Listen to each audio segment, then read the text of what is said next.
Go. So this topic of testing, I actually, we're just going to touch on it tonight. And when I say touch on it, it's an introduction. We're going to, it's an introduction to a topic that is very broad and also very deep. And yet we're just going to go not that broad yet and not that deep yet. Lambda School, we are going to be going over it more in the future. We're going to be talking more and more about it, but this is a very important topic when it comes to software development. Any good software development shop are going to expect testers to know how to write test code. And for that matter, I actually expect that some of y'all will actually be in your profession. You will be a SDET, a software development engineer in test. Sometimes they call them QA. They get those two mixed up, but sometimes I'll call my SDET QA. He doesn't mind. But the problem is, or I should say the issue is, we used to test things. And I think some like game development shops still do this, which boggles my mind. But we used to test things by basically having people run through single thing they could figure out how to break your application, and then they would write bugs for when they broke it. And everything is now moved towards automated testing.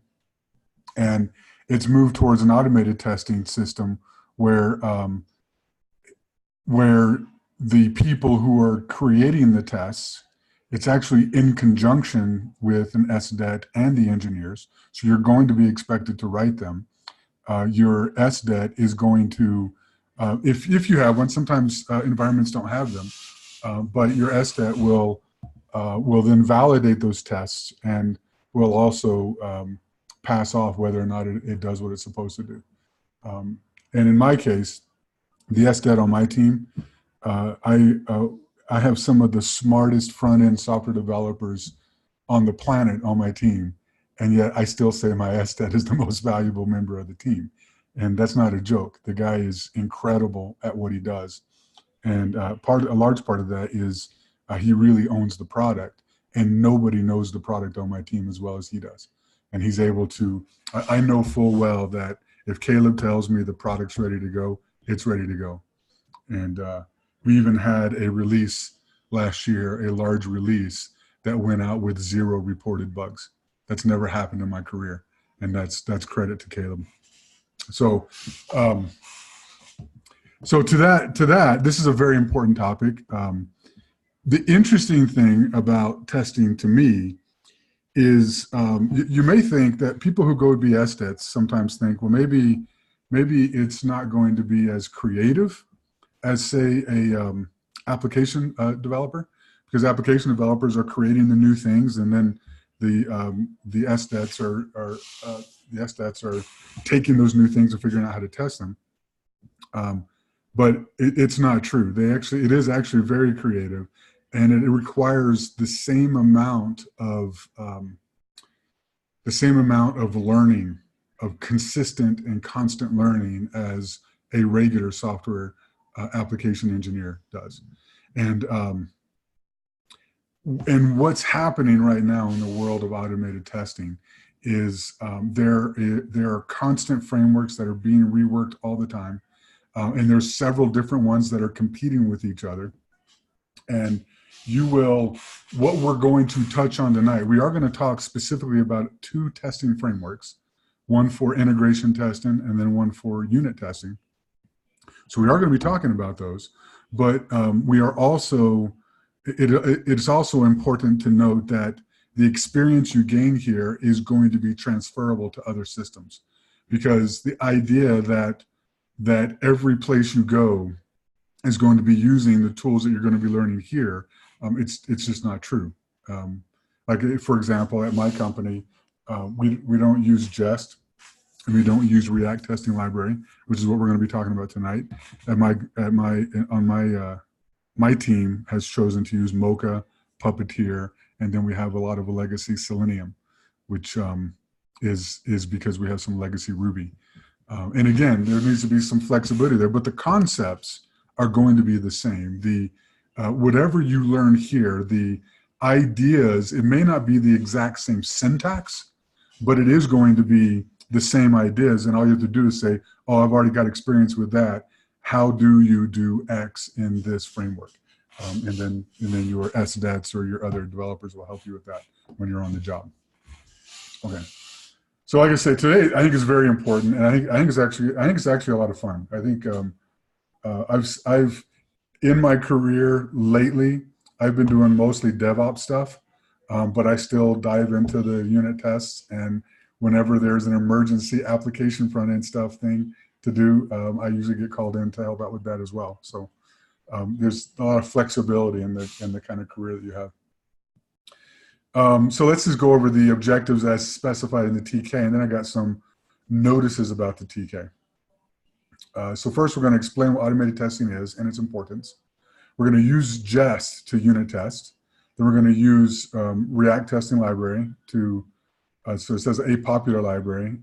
I'm interested that they don't explicitly say React testing library. I wonder if, because they know that it's always in transition, that they may actually introduce a different library here in the future. We're going to use that for testing components. And then we're also going to select DOM nodes using the queries, right? And that's all for testing purposes. I know we've already done this before quite often, but in particular, this is specific in the frame of testing. And some things about the TK. Again, one of the things I absolutely love about Lambda School, and I love what Lambda School is doing for y'all, is they are always in transition with the curriculum. The curriculum is changing regularly. And what that means is sometimes they'll come out with new curriculum and haven't had a chance to upgrade the training kit. And that's exactly what's happened today. So I'm going to go through, hopefully y'all went through this, and most of it's still applicable, but I'm going to specify a couple of different places where it's changed. And then you'll see that as I flesh it out. And I'll make that transition cleanly for you in the guided project to help you make that transition from what y'all just spent the last bit going through the training kit. So the first change is, if we come down here, we have this right here, describe and it, right? And we have, and this is, when I say this has changed, Lambda School, I don't know who does this. These are some really bright people here at Lambda School. They do a lot of good research. They think that and believe that this is changing quite a bit, that we are no longer using the describe methods to block different pieces of code. That instead, what people are doing is they're breaking their, if you have, like if we had some function here, we would just break, instead of using a describe, we'd have one file that tested all the sum functions. And so then we wouldn't even use this hierarchical describe with the its inside. And then, and like I say, I'm gonna actually do it this way first, and then I'm gonna transition to the new way that Lambda School wants you to learn. So it's not gonna be using describe, it's just going to be using it. But even then, this is a alias for something called test. And so this was sort of supposed to be like a semantic concept where it says it sums two integers. So you could semantically, linguistically think about it in those terms as to what this test does by reading it as it flows.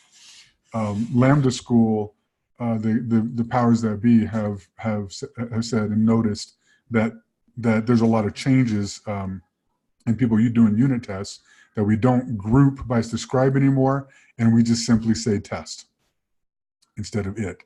And in our library we're using today in Jest, it's the same thing. It and test does the same thing. Okay, so that's what the first change. The next change is that down here where it says, wait, I'm gonna do a search.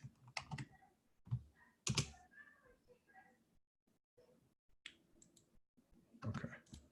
So here, where it's talking about how we need to clean up after each test Otherwise, the simulated in-memory DOM we render our components in will just get larger and larger. And up here we have a method called after each that does a React testing library cleanup. And this is going to be not for the jest one, but for the React testing library. When we get to that, you'll find out that I'm not going to be doing an after each or a cleanup. And that's because the latest version of React testing library automatically does that cleanup for us. We don't have to explicitly tell it to do the cleanup. So those are the two big changes that we have from the training kit that we're going to be going over today. Okay. Yep. All right. So let's start with this project. Let me put this in the channel. Oh yeah, I got to put your Slido too. So let's do a thread for testing 1. Unit and integration. And then inside here, I'm going to put this project and then also our Slido.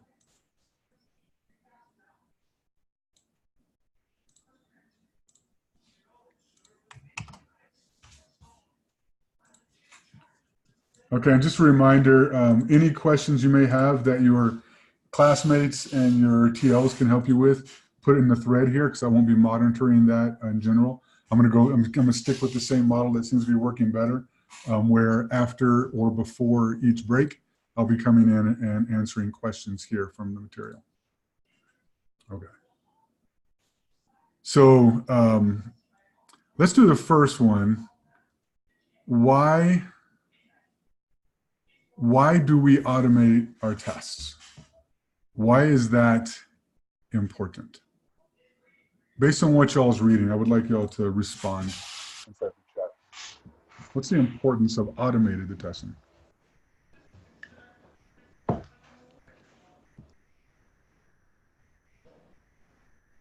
Find bugs, yep. But we can also find bugs through manual testing. Reduces the amount of time spent, more efficient. I like that, Christopher. That is true, but it's not intuitively true. Most people actually feel like there are times where I've written a very simple fix, and it's taken me much longer to write the test than it did to write the fix. So that is one of the downsides, is it can be less efficient for certain things, but over the time, it is more efficient. Tester returns you right, minimizes the risk of bugs, methodical, right? It keeps a method, keeps things easier going forward. That is absolutely true, Nicole. It is backwards compatibility. If you have a not very, very large test base, you go and make a change, and then you have a really good, reasonable assurance that when you run your tests, that it hasn't broken something else somewhere else. We end up with cleaner code as the project gets bigger. That's true. Because nobody likes manual testing. I believe that actually is true. And Song's right, manual testing is expensive, especially if you have a very large application and very complex application. Code documentation, Aaron, I love that. That is absolutely true. This is a great way to document your code to know exactly what it is. This is why my SDET knows our product better than anybody else working on it, because he's pretty much really deep into that code documentation. Deshilla, yeah, that's right. More efficient for bigger code bases, that's right. Makes you think about edge cases, that's true as well, because you want to test those edge cases. Okay, great. Allows us to trust the code, that's right. Thanks for all of that. So all of those are right. Sounds like you've already got that. So as far as here, it says minimize the risk of bugs you find in production code. It should be part of the developer's workflow. And here it has some benefits. It's the same stuff that y'all just said. Encourages us to write more and better testable code. One of the ones that we all just kind of touched on, but we didn't really talk about, you specifically said that it helps to organize the code, right? And it really does, because if you are organizing your code in a way that it can be testable, then you are creating distinct units of code that are testable without having without having weird side effects, because things that have weird side effects are very difficult to test, and without having a function that does way too much, because things that do way too much are also extremely difficult to test. So that's another one. It helps us organize the code.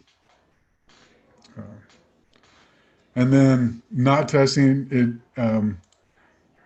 causes bugs. In this case, we counter later. So yeah, y'all pretty much got that. So let's move on. And now we're going to use Jest. So we have this project here. And what this project is this is a project that I started with Code Sandbox that was a vanilla project. When you go to create a project on Code Sandbox, I'll show you over here, Code Sandbox. And if you go to create one, it has a vanilla option right here. And so you can see this is not a React application. This does not have React in it at all. This is a simple JavaScript application that is grabbing an element by the ID from this. And of course, the index HTML is here. So we have an element with that ID here. It's grabbing that, and then it's adding text that is representative of HTML over here to this. So this is what it defaults to. And what you will notice, and the reason we want to start here is because I want to point out that Jest is not a React testing library. It's not even a visual testing library. It is a unit testing library. In fact,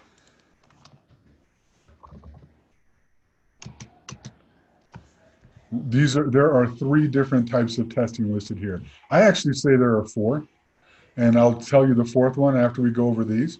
But you went through the training kit. We know we have unit testing. It's smaller units of software in isolation, right? And those are typically not things that have anything to do with the UI. Integration testing is several units of software tested in a group to ensure they work together correctly. And you'll end up having, your unit tests are run quite often, depending on your culture of where you're at. Like some people have it so that every time you commit code, it gets unit tested, right? Hopefully you're doing that even before you commit it, because you don't want it to just fail on you and then kick back your commit. Integration testing is done generally with continuous integration environments, where after you've elevated the code to a certain state, it then does an integration test and will pass or fail from that level. And what we're going to do today, so we're going to do unit testing today, and we're going to do integration testing today. And we're going to leave this for later. End-to-end testing is where you are simulating a very real scenario. That's what Selenium does in the environment we have at work. It simulates a user actually using the application and giving reports on that. But today we're going to be doing unit testing, and I'm going to say we're going to do the start of integration testing. We're not going to be doing actual integration testing, but we're going to introduce the library that does that for us. We're going to introduce some of the things it can do for us, and it'll look a lot like a unit test, but then the next module we go over, and the next testing module we go over, we will get more into the real integration testing. And so for today, our integration testing is determining if the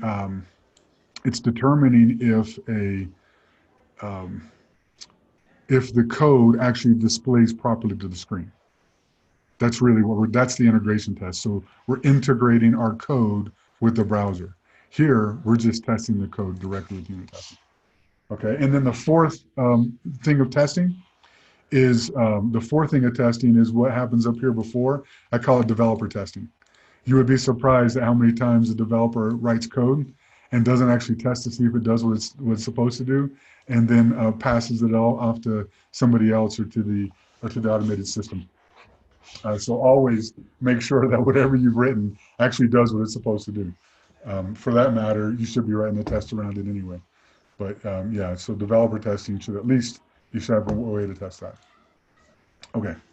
So what we're going to do here for this application is I'm going to take this out because this is the default. And I'm going to put in here, this is going to be the obvious website is what this is. And it's going to be, did you know that 2 plus 2 equals, all right, and then we're going to, because this is a full string interpolation here, we can actually put some JavaScript and or variables inside of here.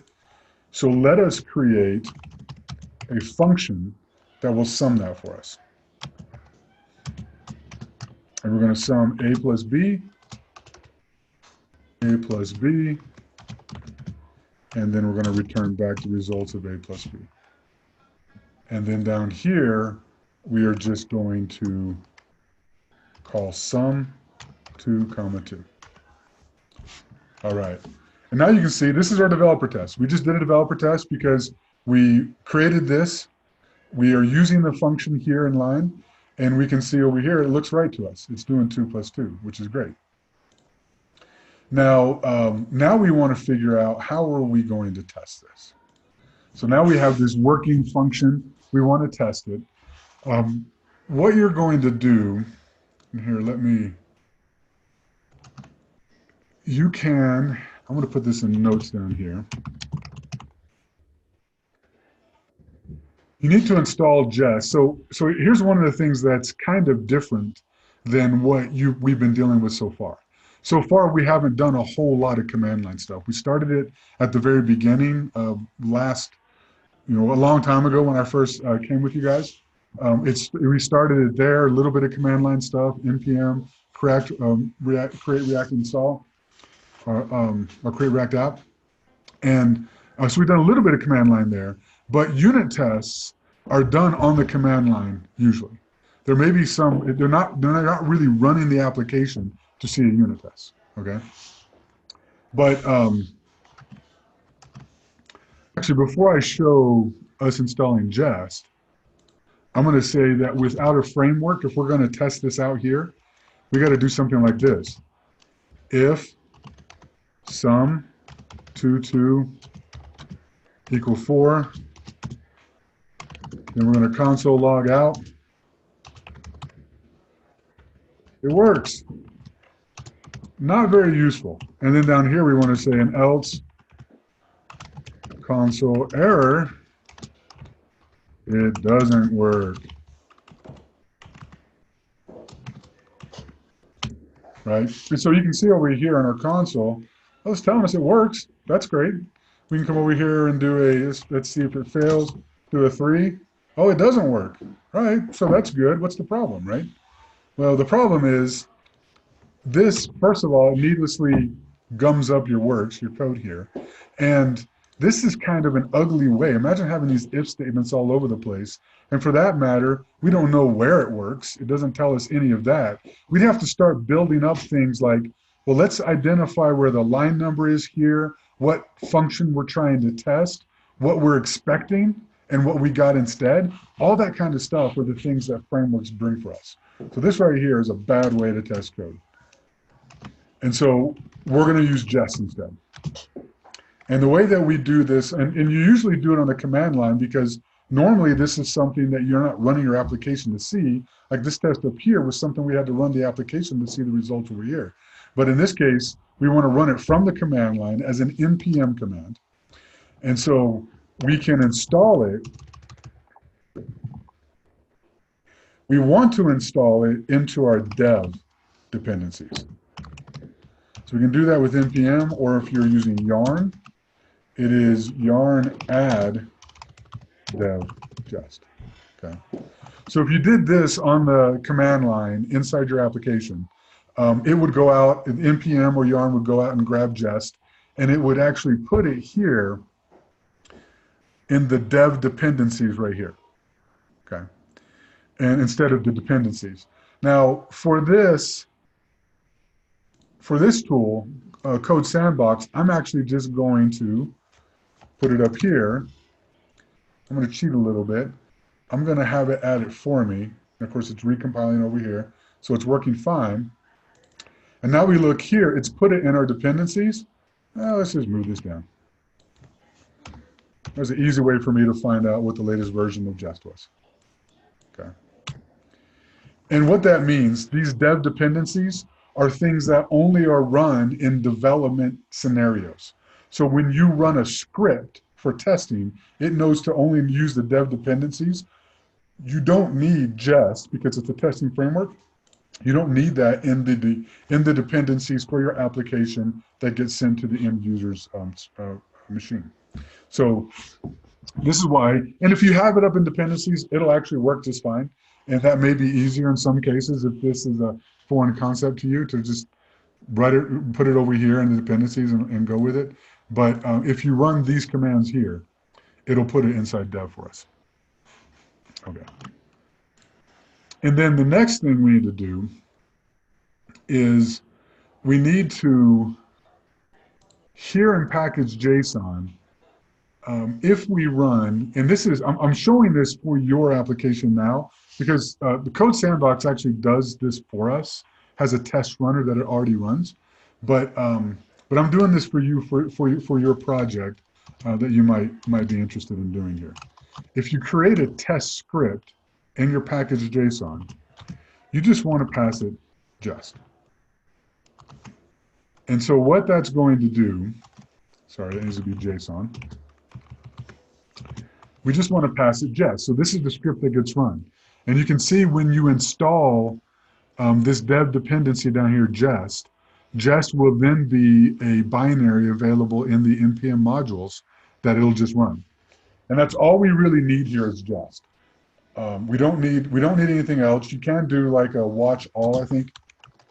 Watch all was part of it. That makes it so that every time you make a change to your code inside your Visual Studio Code or whatever your IDE is, so when you run test here, it's just constantly sitting there. And when you make any changes to any of the files, it'll automatically immediately rerun them. Or you can do what I'm just used to doing, which is I tend to not do a watch all, because honestly, I don't trust them all. I've used testing systems that don't really watch that well. And so I tend to just go to the command line and then just run an npm test or yarn test. Okay, so now we are set up for your command line to do this. What's great about Code Sandbox is, and that's what this is, we call this a test runner. What Jest is doing here is it's running the test. What files it pulls to test is specific to Jest. It has some defaults. You can configure that to look for specific files if you want, so because you want to name them differently. But the files that it looks for are files that are that have a .test.js or .spec.js. Okay, .test.js or .spec.js, and it automatically looks for those in the full subdirectory of the application in order to then run. Not in the npm modules, obviously, but in those. So what that means is for us to test index, we want to test this application or this function right here. For us to test it, we want to add a test file.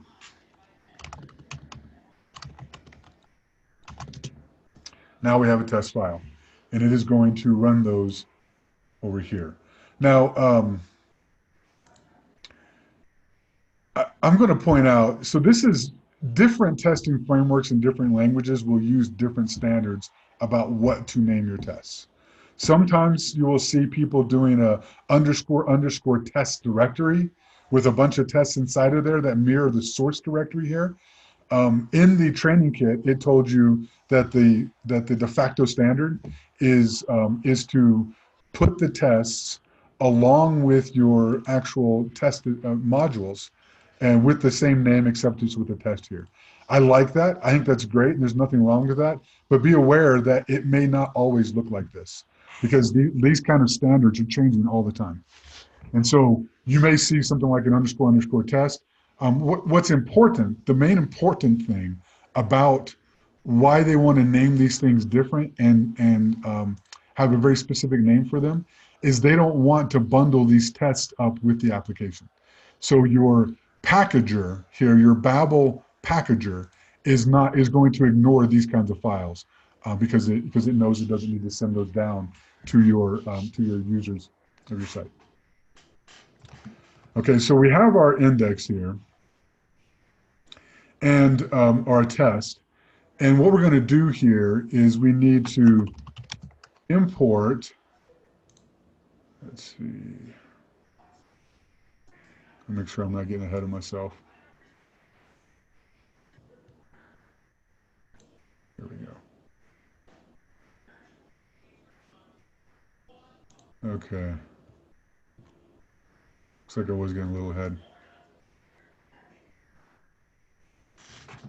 Okay.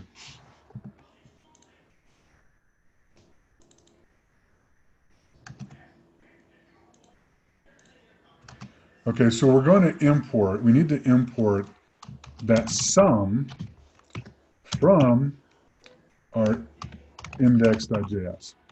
Okay. So that's one of the things we need to do. Of course, it is not, that's a comma there, so let's do a period. It is not,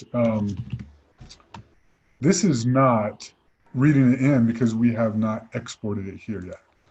So your code that you want tested needs to be exported so it can be accessible through these other files here. Okay. And then here we need to import render from jest.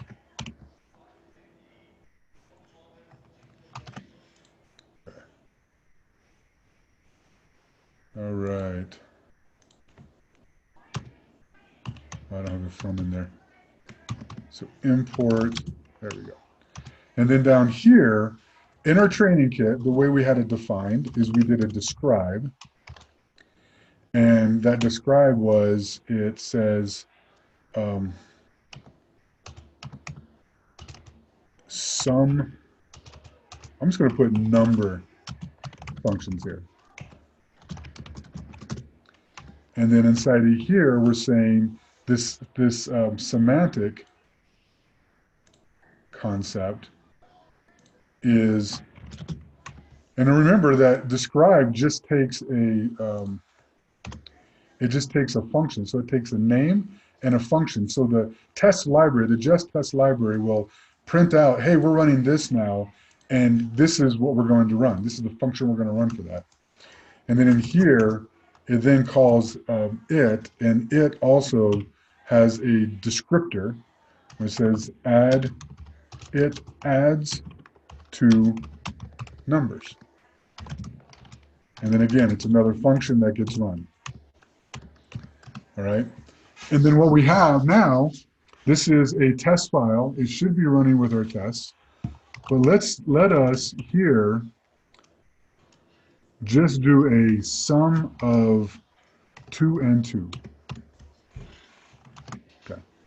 Now that is, if we come over here, so we're not going to be running the command line just the npm tests or whatever. We do have a test runner in our code sandbox. So we're going to look at that test runner over here. And as soon as you click on it, it runs it, and it's giving us an error. Okay. So let's take a look at this error. All right, so it's saying it can't find jest relative to indextest.js. Okay. So let me reference my notes. Give me 1 second.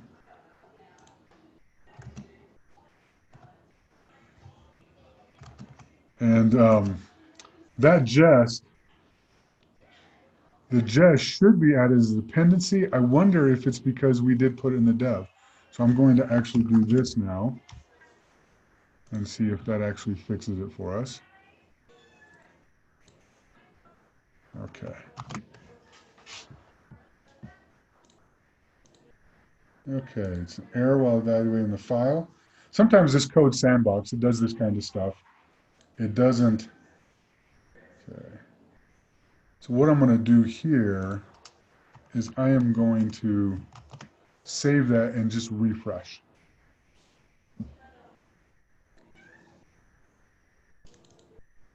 And we'll do index test.js.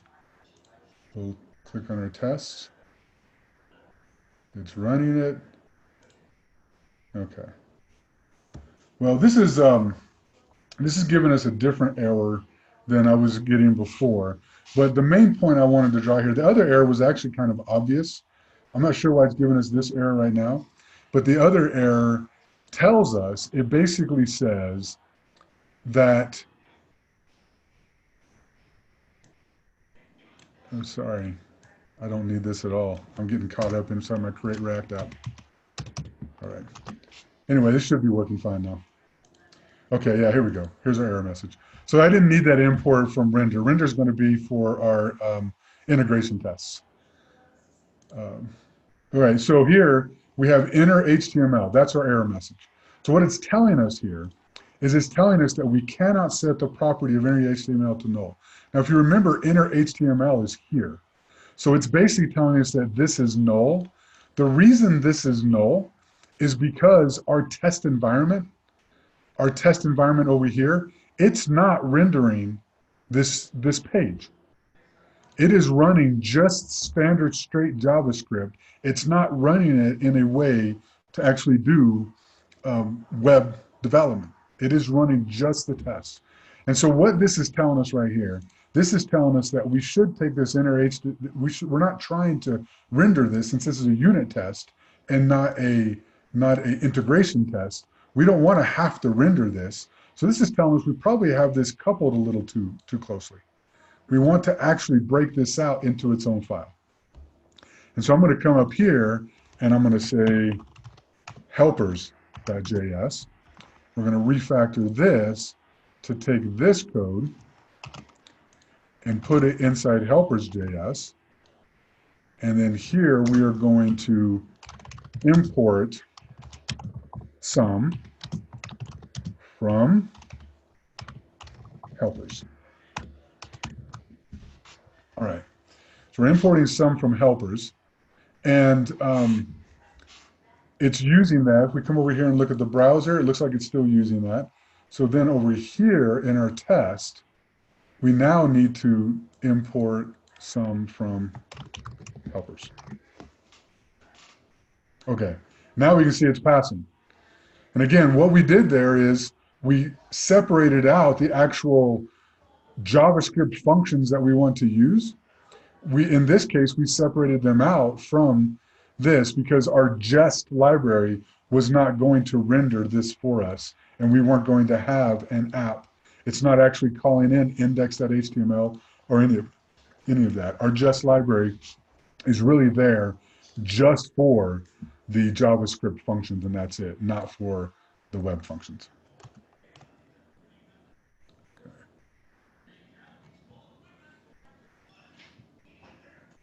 All right, and something else that I pointed out before. Now, what's interesting about this test, and what I was pointing out before, is we wanted to test some here. We're wanting to test some, but this does not actually test some. This just runs it without error. If there was an error to some, then it would actually error over here, but this just runs it. It doesn't actually test that our value is. And so, and you know what when I was actually trying to import render from the React testing library, obviously that doesn't work here because we don't want to render it. But notice we're not importing anything from Jest here. Just in this dev/testing context, having it as a dependency automatically defines these functions. Describe in it as well as test, and then it also automatically defines at a global level this function. Expect, and I'm going to, before I do some here, I'm going to actually do a very simple test. Expect true to be false. And you'll notice, now this is never going to be true, right? This is never going to pass. But this is, it should be expect. That was erroring out there. There we go. Okay, now it's actually erroring on the test itself. Before it was erroring because I did an export instead of expect. But down here, you can see it's telling us exactly where it's erroring. It's saying expect received to be expected. Expected value using equals false when it received true. And it tells you exactly where in this test, index.test.js, tells you exactly where on line 6 that it's failing.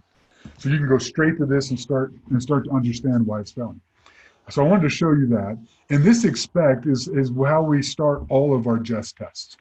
We want to have something that is expected. Okay, so this test is not very useful, but we do want this test. We're trying to expect, we want to expect that 2 plus 2, that the sum of 2 and 2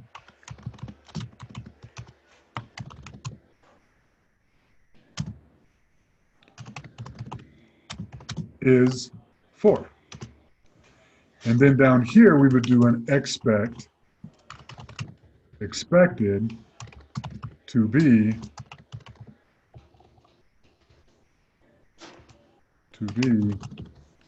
actual.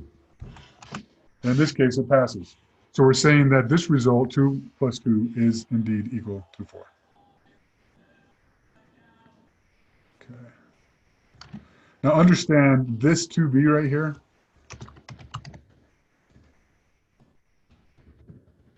Expected. Notice all the different 2's we have. There's several different kinds of expectations we can have. We want the expected to equal, and then we can put the equal value in there. That's similar to 2b. And you have to read the documentation on these to see which ones you want to use. Today, mostly we're going to be using 2b. We're going to be using a couple of other ones in the Create React app. But it can be to return. We want this function. You actually put a function in there. You want it to return. It can return X number of times. It can return with certain values. We can have it to be falsy. There's so many different things we can do here that you're going to be able to do whatever tests you really need to do in your complex environment. Obviously, in this simple environment, we just want this to be the case. Okay. And something else that is important, although it's not always critical, but it is important. What you want to do is, yeah, that's true, ACL. I'm going to change these values. We're going to do actual and then expected here. So here we're going to say expect this actual to be this expected. Good point. So the actual is this. This is what we're expecting it to be. And this is the format. And it doesn't really matter. Honestly, if we did expected here and actual there, it would still fail if it was incorrect. It would just look a little weird over here. It would say, well, we're expecting, this. So the wording of the test would look weird. So in this case, we want to expect actual to be expected. And yeah, so actual and expected. All right. Now, something else we want to do is it's always good to do more than one assertion. And this is what's called an assertion. Let me introduce something else to you. Here's a page. I'm going to put this inside the channel. Okay. So this is a pretty good blog post. It's not for JavaScript. It is actually for a different language. You can see here we have public void, different language here. But what's interesting, what Dustin liked about this was the definitions and explanations that this person gave to the AAA. This is a AAA AAA testing paradigm. And you want to write your test to arrange, to act, and to assert. Right? Arrange, act, and then assert. Okay? So let's look at that. And we can look down here. It says a definition of arrange. You can read those. But basically, you want to set up your testing environment to be valid for the test you want to run. You then want to run the code that actually does the action that you're testing, and then you want to assert the validity of that code running, okay? Fairly simple concept.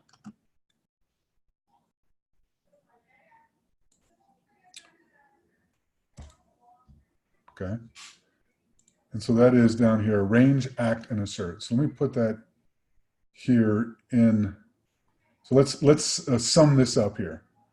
We here, this right here, all of this up here actually, pulling in this sum is part of the arrange. And then also specifying our actual and our expected is also part of the arrange. Based on what you see here, where is the act? What do y'all think the act is here?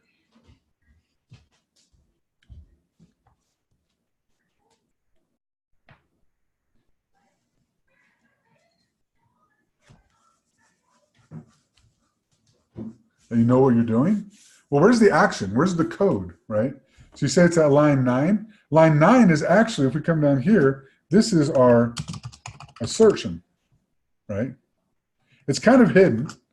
Yeah, Song's got it right. It's actually hidden up here in this line here. It is this code right here, the sum. So this is both arrange and act together, right? So we're arranging by creating the variables. We're also arranging by importing sum. We want to make sure that we have all the things we need to test this. And then here, you are running the code that you're trying to test. That running of the code is our act. So this sum part is act, arranges all of this. And then our assertion is, well, hey, this is what we're asserting. We're asserting that this actual is this expected. Okay. So arrange, act, and assert.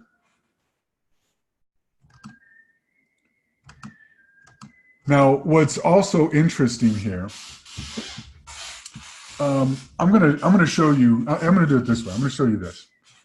Now, let's say this is code. It's pretty standard, pretty easy to understand. You've got somebody who's come in and taken a look at your code, and they said, "Oh no! In JavaScript, the add operator is not a plus sign. It is a multiplication or a splat sign, right?" Somebody's come in and they changed the code here, and they said, "Hey, I modified this code." They checked it in. They then ran the test over here, and they saw it all working. Now we all know this isn't right. We all know this isn't great, but it is something that's working here. It's still working. We would check this in, and it would break everything for us. The reason is because over here, we're running a test. 2 plus 2 equals 4. That's true. But also 2 times 2 equals 4. And so what you want to do in your assertion, you want to also create another assertion. And the way we're going to do that here is we need to modify these to be lets, so we can reassign them down below. And then down here, we want to do a actual equals sum 2 and 3. And then expected equals 5. And then we can run another assertion. Expect actual to be expected. And now you can see it's failing on us. Why? Because 2 times 3 is not equal to 5. And it tells you down here, our received, our actual, is not equal to the expected. We were expecting 5, but we got 6. Okay? And so obviously the way that we fix that is we say, oh no, we're going to revert this change. And then now it all is working back together. Now, something you need to do whenever you're writing a test, it's very important, because sometimes you'll write a test and you think it's structured properly, but your assertion's not accurate, right? You haven't done a correct assertion just because of you think the variables are what they are, and since the assertion's not accurate, it may pass, but it's not actually asserting what you want it to assert. And so you always want to, whenever you write a new assertion here, you always want to first make it fail and then make sure that it fails over here. Okay, and it does. And since that fails for us, we're like, okay, great.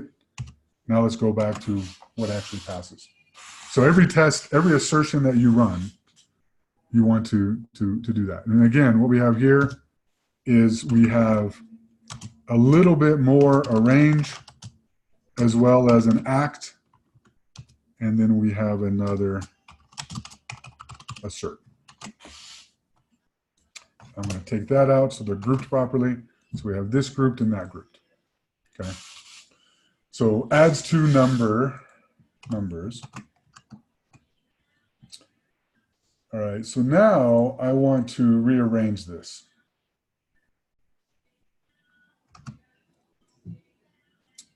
Okay. Oh, wow. We're actually way past break time. Sorry, folks. I'm going to rearrange this to be towards the standard here, and then we're going to do a exercise, a breakout exercise. So let me go ahead.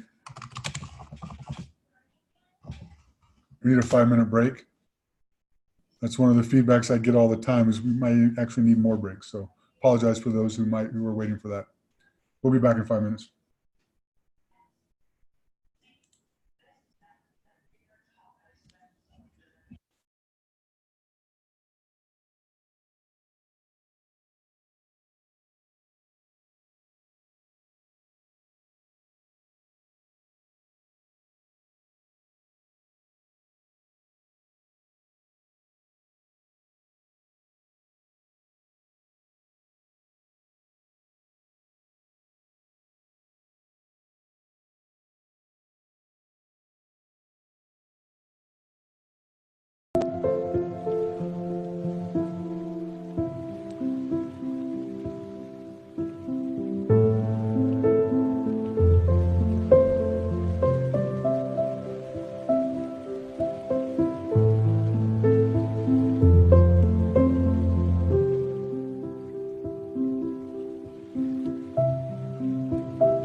Okay, so let's quickly refactor this, and then I'm going to have you all break out into groups. And what I want to refactor here, actually, I'm going to take this, I'm going to keep it this way so y'all can see it. But I'm going to take this code, and remember before I said at the beginning, we're getting away from the describe and the it. And so what I'm going to do here is I'm going to modify that to say test. Okay. So this is the preferred way. Let me see if I do a shift. There we go. All right. So this is the preferred way that Lambda School is having you learn it now. Instead of the describe and the it, we're saying that this index test is only going to have stuff that tests at that level. For that matter, we should probably rename this to helpers, because we're actually testing helpers right here. And we would actually be at this level right here to test. And then something else you will see a lot of is I'm going to do another identical test, but I'm going to condense it. And in here, we're going to make it be expect sum to 2 to be 4. And then expect sum to 3 to be 5. Right, so you can see, and this is most of the tests that you see online when people are giving examples or whatever, they are narrowing it down from this. They're really condensing it down to as small one-liner as they can, thinking that this is still somewhat readable. But I'm going to let you know, it's fine to do it this way up here. If you think that this is easier and better for you to set it up and to reason through it, then do it this way. But just be aware that you will see examples in other test code this way. All right, so let's do a breakout now. And for the breakout, I am going to, for the breakout,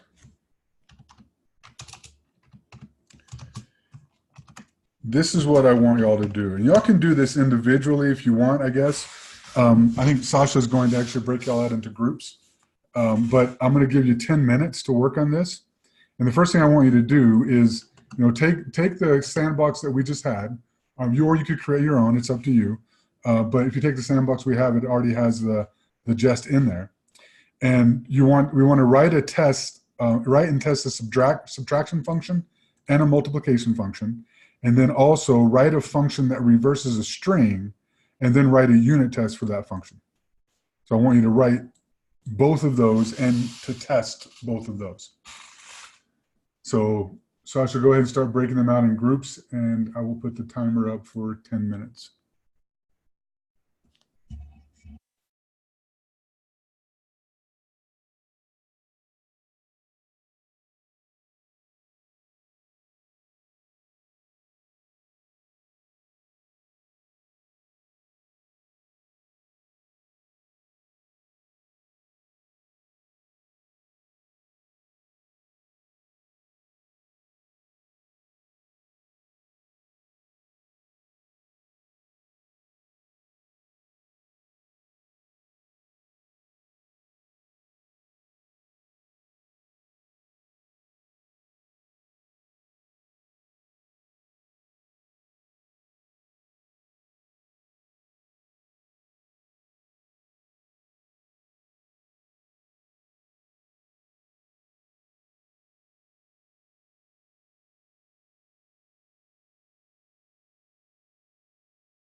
I actually joined some people in that in a room, which was useful. Thank you, Sasha, because I've never seen a breakout room before, so it was good to actually get that experience.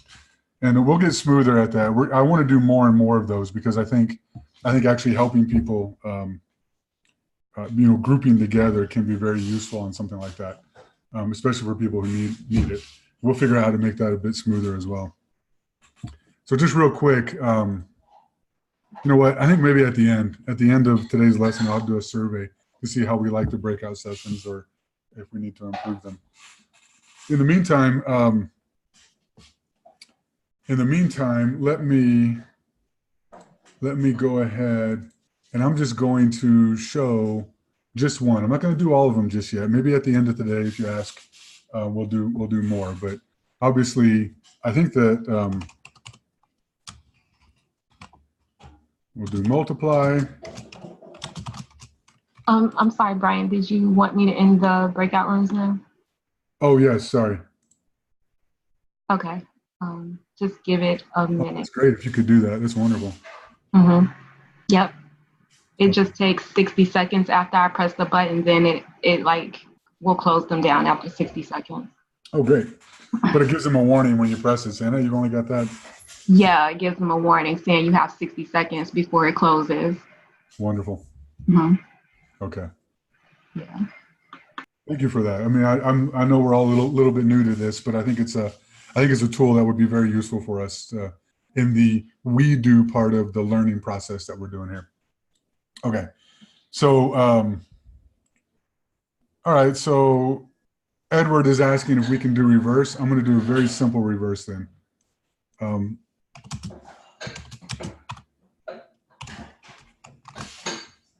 then, you know what? I'm going to actually rename this one because this should be a helpers test since we are testing our helpers file. There we go.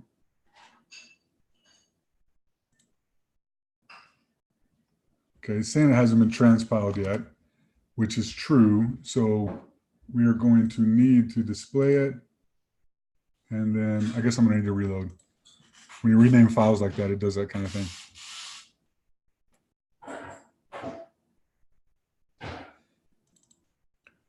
Okay, Chris has a great one there. I'm just going to, his solution to reverse is this right here. It splits a string on every character and then into an array. It reverses the array and then it joins it back into a string. That's what that does. So that's a very succinct way of doing it. Let's get back to helpers. Let's look at our tests and make sure, yep, there we go. They're all working. And then here we want to import sum and reverse string. And then, was my screen not sharing?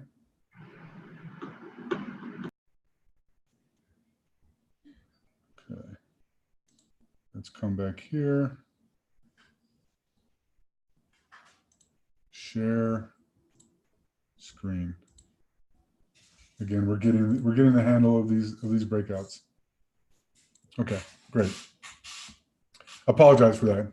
We're getting used to it. So here, for the helpers here, I'm going to do a export const reverse string equals string, and then this was what Chris came up with. It basically is, what this does is it takes the string and it splits it on every character and it puts it into an array.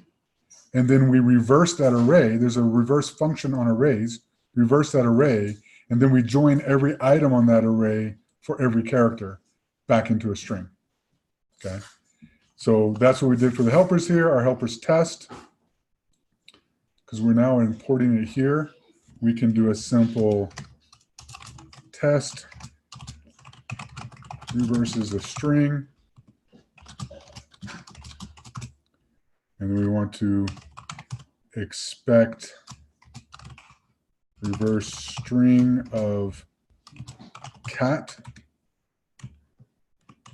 reverse string of cat to be PAC. And that seems to pass. And of course, we want to make sure that it fails. And it does fail. So that is a valid test for us.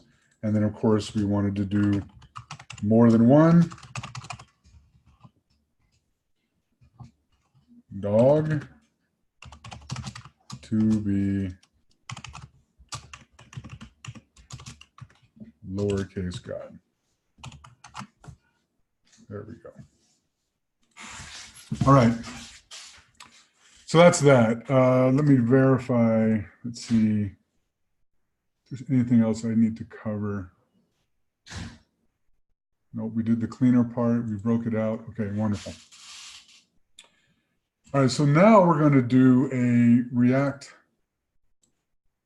testing library. So this is going to be a completely different project for integration testing. In fact, I am going to, I'm going to put this here. We actually do need another break, and then we'll come back and finish this up. So I'm going to start off, I'm going to show you this here. Actually, don't do that one. I need to fork that one. That's Dustin's. So let me fork it. This is the one we want to do.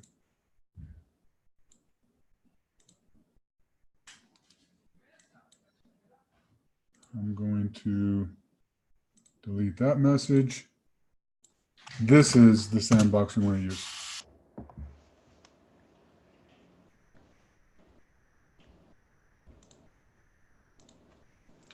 Okay, y'all can go purge through if you want, but we actually do need another 5-minute break. So we'll be back in 5 minutes.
All right, and we're back. Okay, so let's hit right into this. This is our application. And you can see this application, it's a scoreboard application. It already is working fairly well for us. Let's pull it up in the app here. It allows us to click, when we score a home touchdown, or we score an away touchdown, it adds the score up here, an away field goal and a home field goal. It allows us to change the quarters, right? We don't do any of this right here. These are just the only buttons that we have, okay?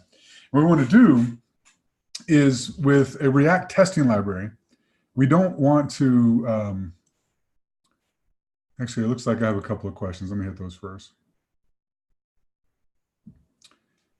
So what are the disadvantages, if any, of using automated testing? The main one is it can, for certain tests and for certain features, it can take more time. Sometimes the tests take a very long time to set up, or they're kind of hard to figure out, and you have to refactor other code, and it takes more time than it's necessary. Sometimes that's the main disadvantage. Would the test tab show up on our dev tools on our browser? No, it would not. I don't know, unless you have a different extension. I don't know of any testing extension on the dev tools for the browser. So all the functions we are testing from our app need to be duplicated and put in a helpers file. No, it's not duplicated. If you'll notice what we did there, we didn't duplicate it, we moved it into a helpers file. And for your project, I mean, you may want to keep them, because now I'm going to show you something a little different here. What we're going to do here, so we're going to test this app. And what is important for us to test this app is this integration testing for this browser. Before, we're testing the functional details of the functions. Right? We're saying, does this function, based on the inputs you give it, is it giving us back the expected output? In this case, we want to know, does this display to the screen? Is this the same user experience that we want to give to users? And so that's why it's an integration test, because we're integrating with a DOM and with a browser, and we're trying to see what it looks like. It's actually not, I mean, if it was a true, and we're going to get to this in the next time that we do testing, but it's not a true integration test, because true integration tests would have us test also the click functionality, that when you would simulate a click here and then respond that it actually did that. We're not going to show that today. All we're going to show today with this library, we are going to use that library to show that later, but this library, we're just going to show that we are rendering the proper components that we want to the DOM.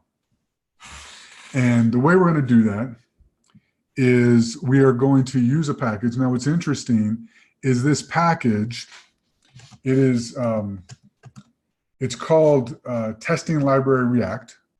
So let's come down here on our dependencies. I'm going to add one. And it is at testing library React. And this testing library React, we don't actually include our jest, because this includes jest for us. So the same syntax we've been using for jest, we're going to use here for this testing library React. But one of the main things it does, if you remember, one of the problems we had with our previous application, one of the big problems we had there was if we had a function inside of where the HTML was being rendered, it was expecting there to be some sort of web page rendering, some sort of DOM accessible for us to grab it. And there wasn't one, because Jest doesn't provide that for us. But the React testing library does. So, and right now I'm just going to leave it where it's at in package.json. We don't have it inside the dev dependencies. We only have it in dependencies, and that's fine. That'll work for us for now. All right, and so what we're going to look here is this app was created with create React app, and create React app automatically defaults to a test, app.test.js.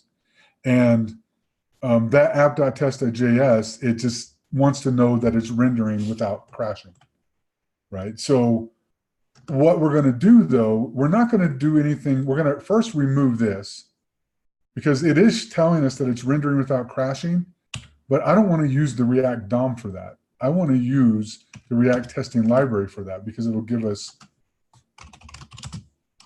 important things. So there is a render method that is part of the React testing library.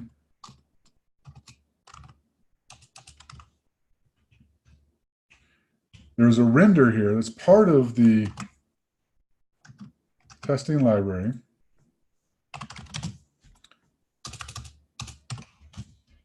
And that render will basically, it doesn't use React, it's its own render, but it renders it like React would with the React render that we had in there before with the React DOM. So all we need to do is we're pulling in app from app. And the first thing we want to do is we want to make sure that this is rendering without breaking.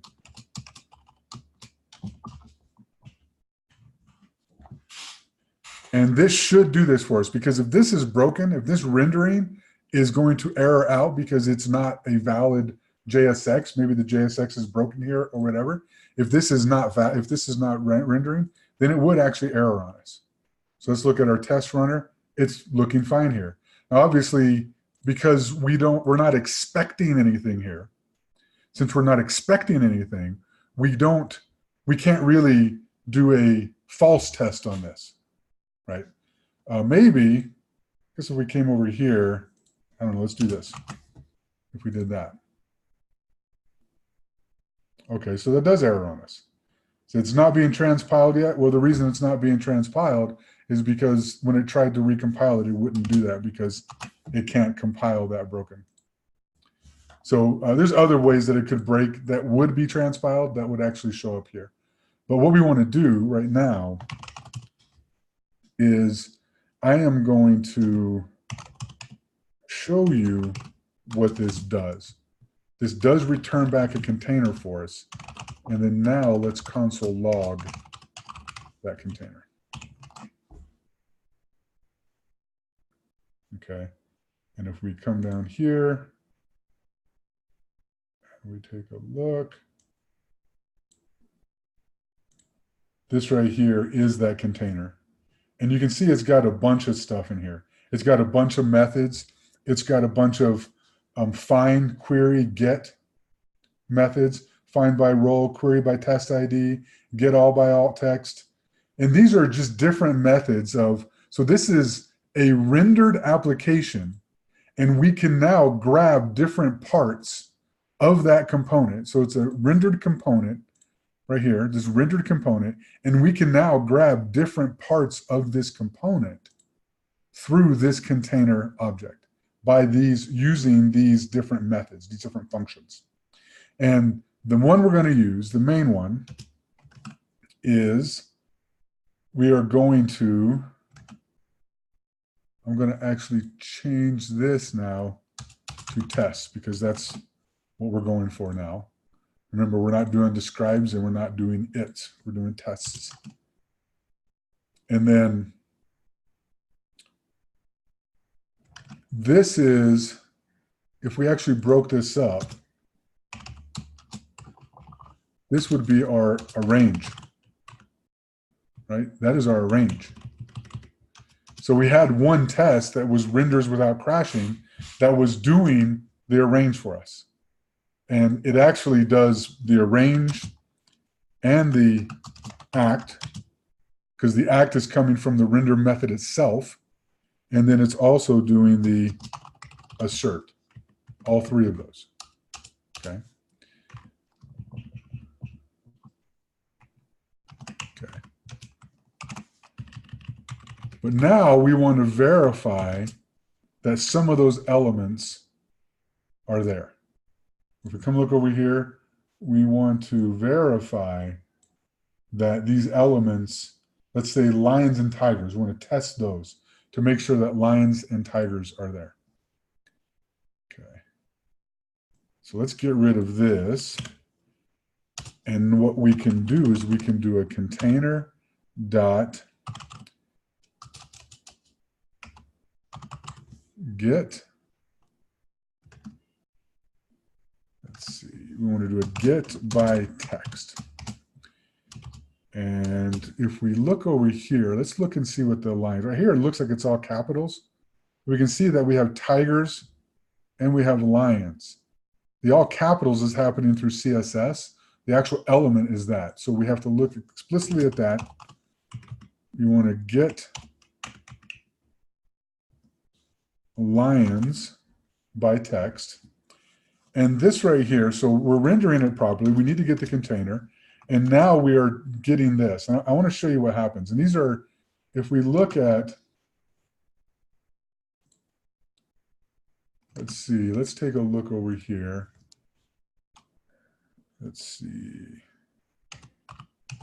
Testing library React. Okay.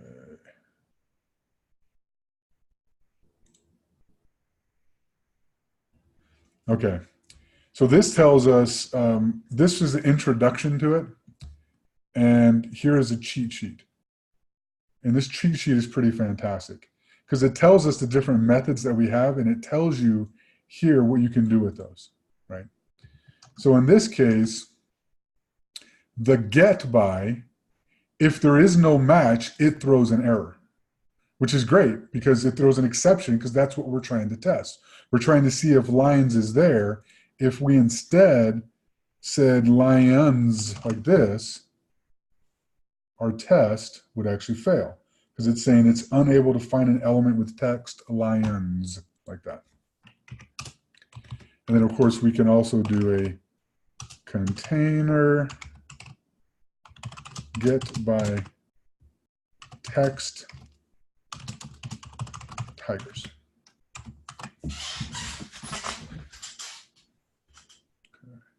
Saying app.test hasn't been transpiled yet. So let's refresh the screen there.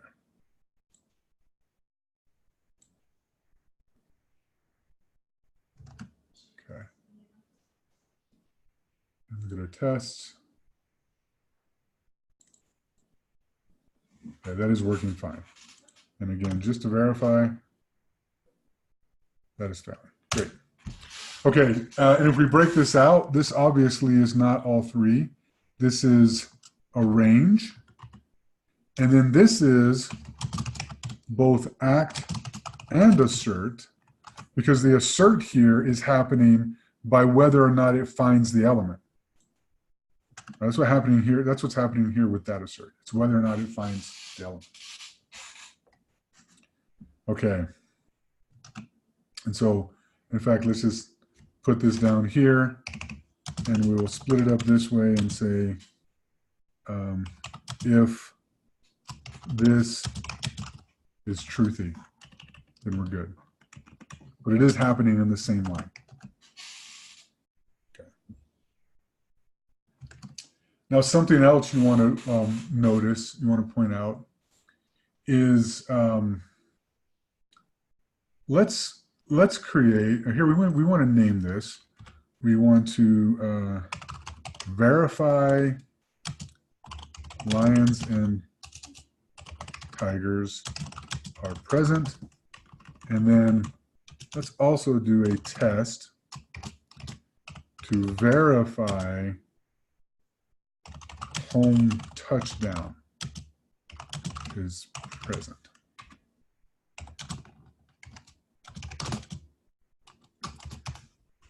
And based on this, we would want to arrange, right? Our arrange is the same thing. It's going to be a const container equals render app. And then our act is going to be very similar because we know we're doing home touchdown here. So we can do a container get by text home touchdown.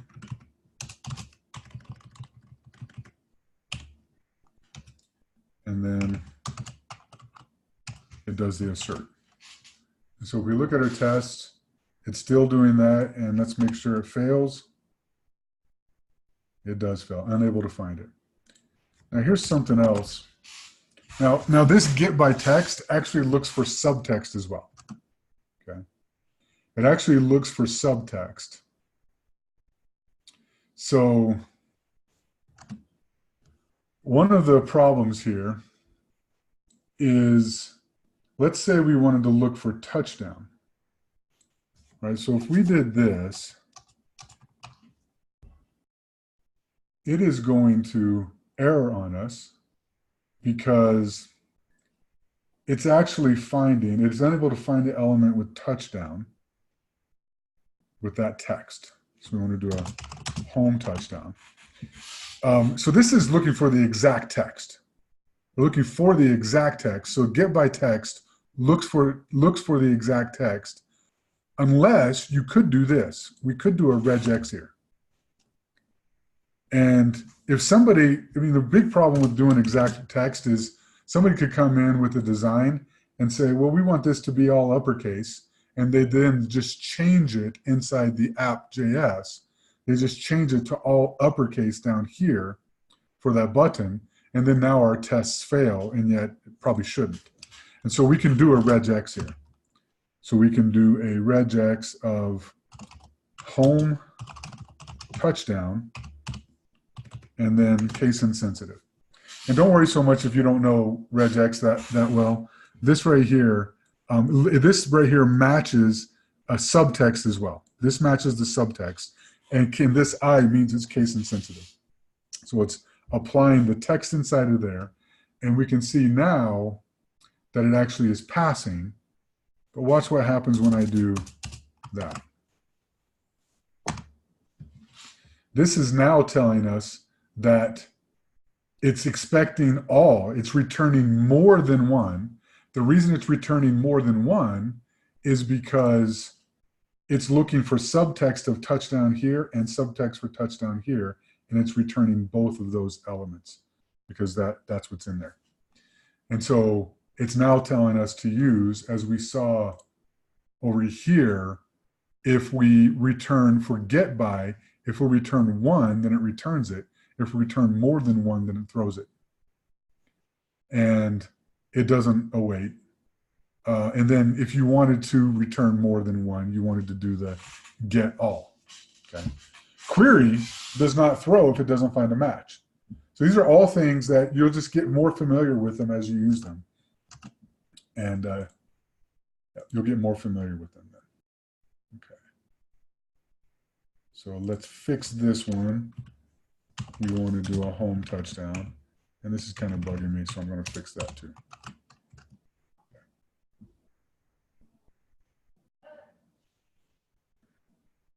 Okay.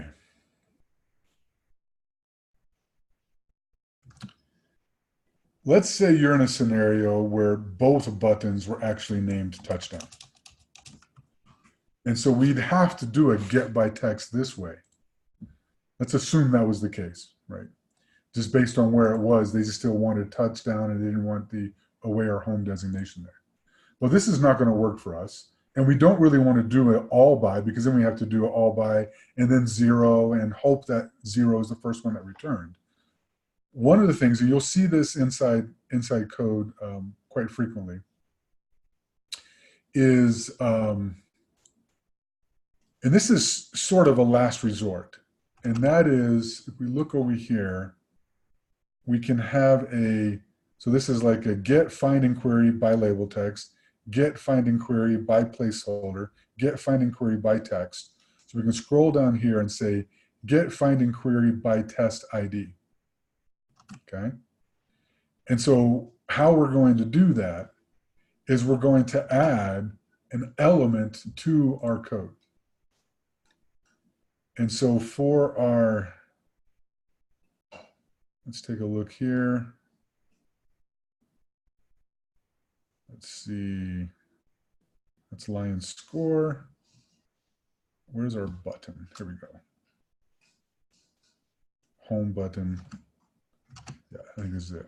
Touchdown right here. We want to do a data test ID. And that's a very specific hard-coded name. And in this one, we want to do a home touchdown. And then over here on our code, we want to do a get by data by test ID. And then in here, we need that. Now this is matching because it does have one in there. It's still matching and passing, but let's get really specific and make it be home touchdown. And in order to make sure it fails, let's do that. And sure enough, that fails. I can't find it. Okay. So get by test ID. Okay. And I know I'm going through this pretty quick, and I'm sure y'all have questions. I'll make sure to get to questions at the end. I will stay after for what I need as well. But I hope that you can see now. This is. I mean, your application, your project is going to be doing a baseball score. Not quite as robust as this one, but it's going to be the same kind of concept. So this should really be able to help you as you understand this to be able to do that. Okay.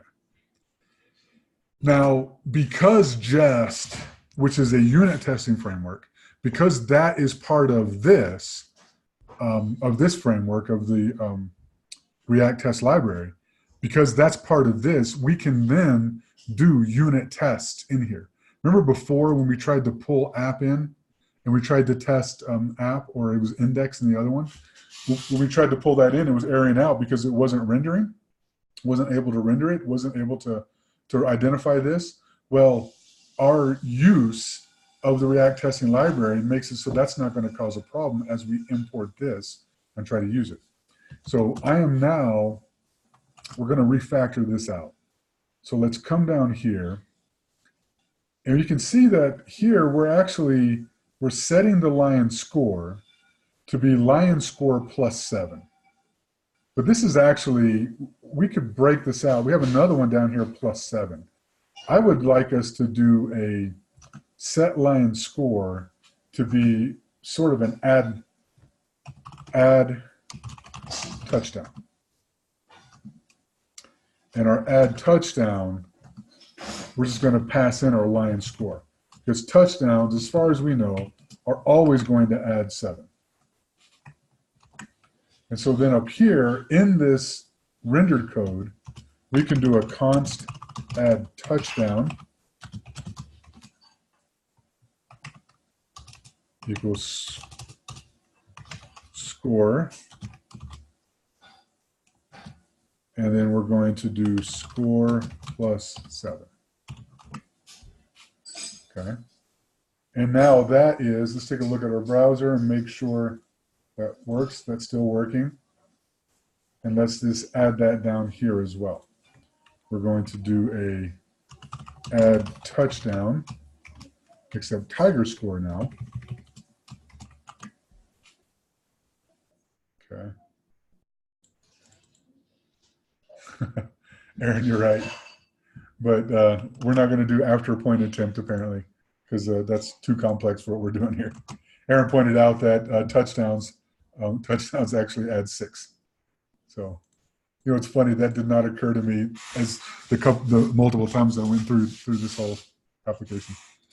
So, so anyway, let's just verify that that's doing that over there. It's still working properly. So, okay, so now we have this code. And of course, in order to be able to test it, we need to be able to export it. And then we're already defaulting export app. So over here, we need to add touchdown.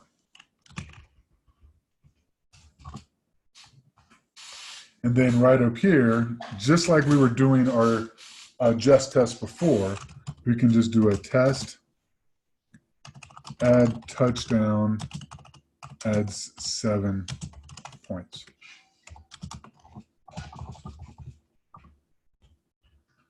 And then here, we don't need, since we're only using add touchdown, we don't need to arrange it with a render of app. All we need to do is we are already arranging this with the add touchdown. So the arrange, we're pulling in the add touchdown, what we need. So arrange is from import of add touchdown.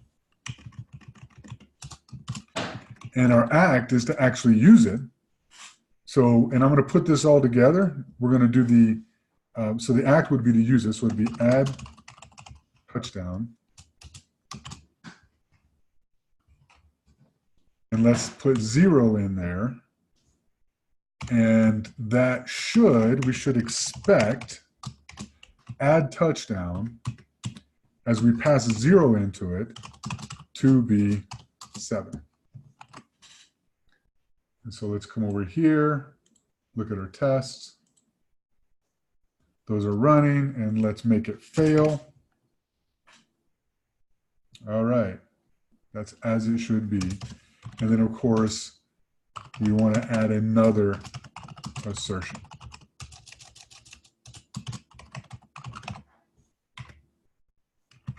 Touchdown of, I don't know, 5, which would be pretty difficult to get inside a game, but it's not impossible. And we want that to be 12. And let's make sure it fails. There we go. Okay. All right, let me check my notes real quick before I gather questions. All right.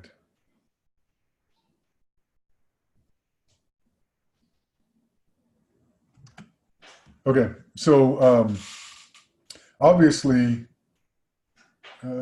actually, yeah, we have time to build it out, so I'll build it out because I went really fast in that. Give me feedback about the pace on that last part as well, if that's good or bad. All right, so we're going to also create another method here, export const add field goal equals score. And we're just going to do a score plus 3. And then over here, or down here, we want to use that. On the buttons here, we're going to do an add field goal, capital F.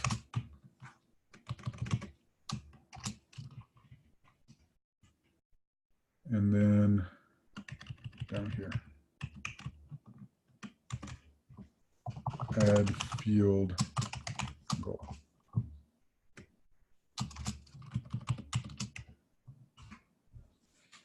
And let's just verify that that's still working since we made the change. This is the developer test, right?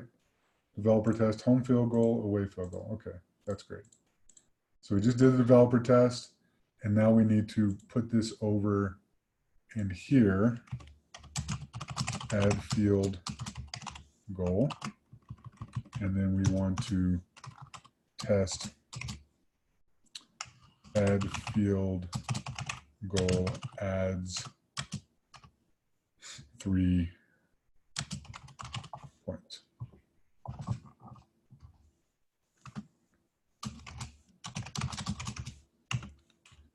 And then we want to expect add field goal of 0 to be 3 and expect add field goal of, I don't know, 19 to be 21. That should be 22, but we want it to fail anyway. So 21 should be 22. That's good. And let's make sure this fails as well. All right. There we go. So we refactored all that out to use these. And because, again, since we're pulling in jest, we can do here inside these tests, we are not rendering. So these are still unit tests right here. Technically, these are unit tests. And this is your integration test. And in this case, your integration test is basically whatever is doing the render. And I'm going to, let me look here. Dustin sent me one other note. They wanted me to make sure y'all knew. Give me 1 second. Okay. All right. Okay. Yeah, so another thing that we're going to do, and this is a different syntactical thing.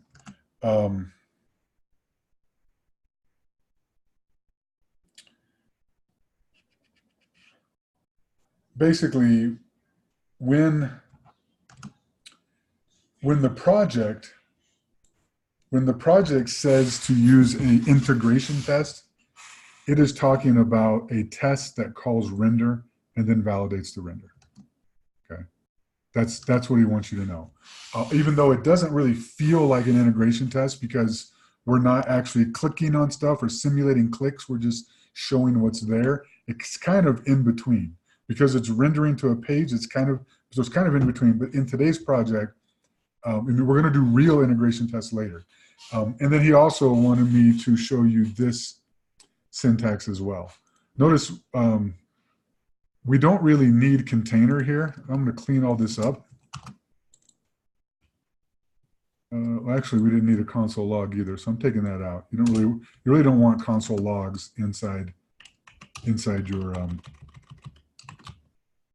tests, because then it's hard to actually follow them. And then here, he said, let's go ahead and destructure this, and we'll just use a get by text. And then down here, we can get rid of these containers.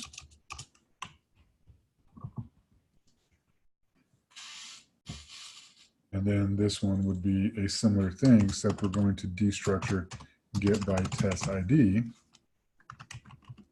And then we can get rid of container as well. All right, so this is sort of the clean, precise way. Okay, and then in his code, yeah, we already went over the reverse string, so that's fine. Let's look at some questions now. Could you define container outside of the tests so that you don't have to keep typing it? The answer is kind of. I'm going to say kind of that. What you would do, so right now we obviously got rid of that by doing this right here. And I'm going to tell you that you could do that with a before all. If you did like a, this is a method that will get called before each of your tests, before all of your tests. And you could create a container here, define it out here, assign it in here, and then use it down here. But the current trend of testing is to not have this, to not use the before all, to get back to a self-contained test that you can, rather than having to bounce several different places to see where things are defined and where they're assigned. Because if we did that, it would be defined one place, assigned inside another place, and then used in multiple different places. And that is, like I said, that's something that is being changed. For that matter, if you did do that, it could actually affect other tests if you made changes to the DOM inside your test for testing purposes. So in this case, the current trend and what Lambda School is teaching is for us to do the arrange and the act and the assert as much as possible inside the test, but specifically the arrange as much as possible inside the test itself. Even though it looks like it's redundant, they're saying we actually want to be redundant in this case. And that is, again, testing standards change quite a bit. Just you have to be flexible because where you go, they're going to have their own standards and you're going to have to conform and then push to what you think is better. And if you work at a great place, then they'll be able to change just fine. In a professional environment, would you create a list of tests based on the job spec prior to writing any code? You could, yes and no. It really depends. I've never been to a place that's called test-driven development, where you start writing your test first, and then after that, you then write the code to then conform to the test that you've created. The biggest problem with that is sometimes you're writing code that you don't really know how to test yet because you don't really know how the APIs work underneath. And so it's never really mandated, although it is a good idea for the code that does make sense to do that with. If nothing else, you are going to be writing those tests anyway. You might as well as write them. How you think that piece of code should work, and then write the piece of code to work the way the tests are. So it actually just works that way. Like I say, test-driven development (TDD). You can look that up if you want. I've never been to a place that mandated it, but okay. How do we test these outside of code sandbox? So that would be before. What we're talking about is in your application, you just want to include the React testing library. And then in order for you to, and then you also want to have in your package JSON, you want to have a test here, React scripts test, right? Call that. So you want to put a test inside the scripts, which the React testing library already added here.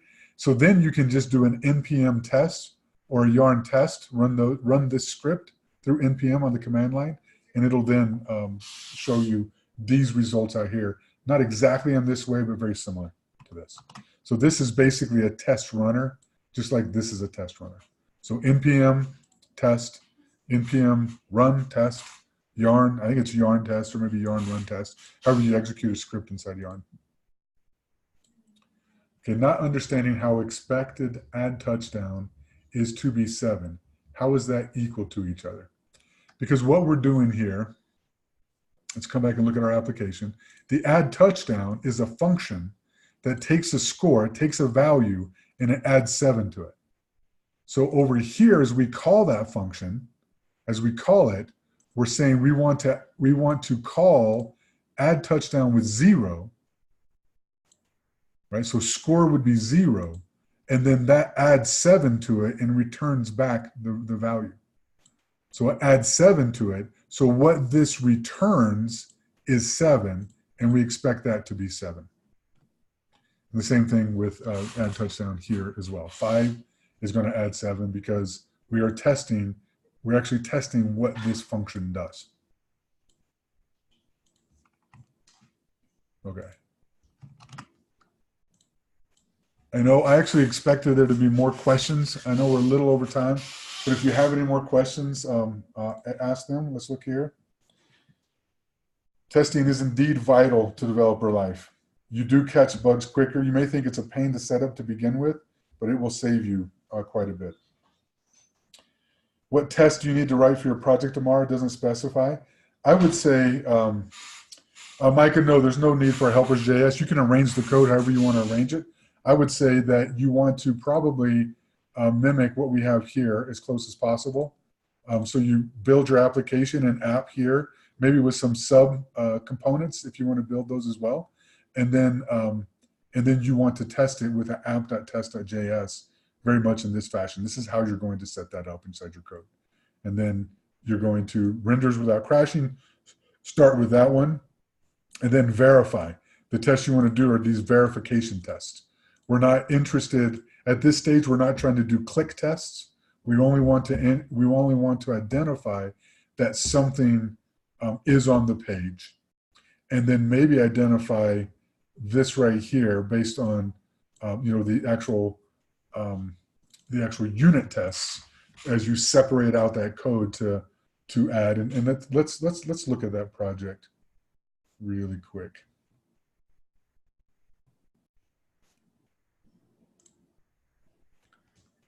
And I want to go over this because it actually does require some knowledge of the rules of baseball. See, this is the right project? Yep, it is. Okay. But it has the rules inside of here, right? So what you want to do, it only want you to, for the MVP, you only need to record information about a player's at bat. And at bat means there's going to be strikes. You start off, when you come up to bat, you've got 0 strikes and you've got 0 balls. And when somebody gets a strike, you want to be able to record that as a strike. When somebody gets a ball, you want to record that as a ball. when there's more than, when somebody gets to 3 strikes, they're out and the counter should go back over to 0 for both of them because now it's a new batter, right? If somebody gets a foul, if you get a foul, that is also considered to be a strike, except a foul cannot go to the 3rd strike. All right. So these are the rules that we have, and this is all of them. So balls and strikes, we said the 0 when player reaches 3 strikes or 4 balls. Balls and strikes, we said the 0 when a hit is recorded. So when you click on hit, that means a player got a hit. Then that means that it's a new player up to bat. A foul increases strike up to 2 with no strikes. A foul makes it 1 strike. With strike 1, a foul makes it 2 strike. With 2 strikes, a foul has no effect. All right, so some baseball there.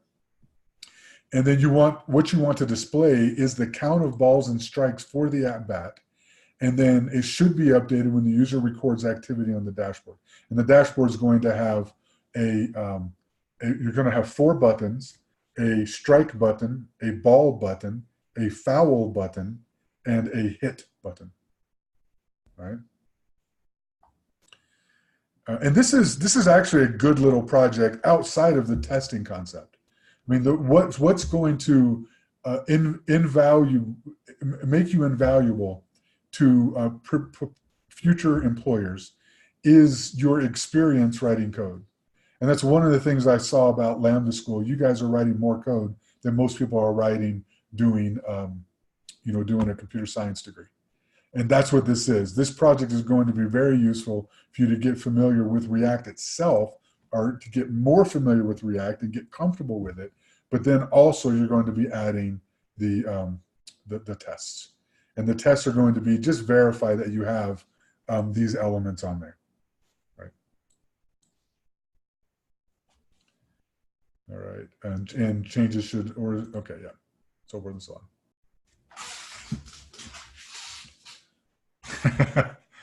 I guess a stretch goal would be to add a no crying button, I suppose.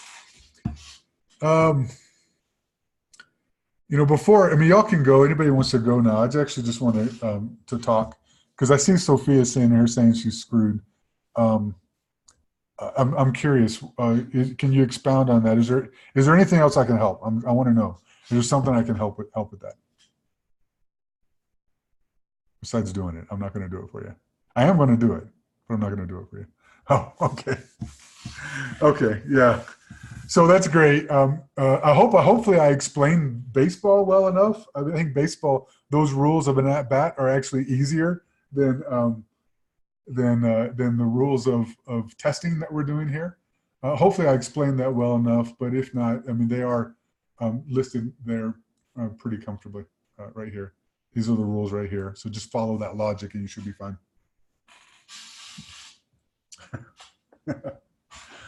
All right. Okay. Are there any further questions? All right. I'm really excited for this project. It's actually, it's a fun enough project. I'm going to take time and do it. I don't do all the projects you guys do, but I try to do them. I try to get more familiar with the experience you're having, because I do believe that with the changes they're making, with how they're keeping on top of things, and with the focus that they have on making it tight and giving you the education that you need to get a job, I'm a big fan of this. So I'm really looking forward to seeing what you're all able to do here. And thanks again for the opportunity to be part of your journey.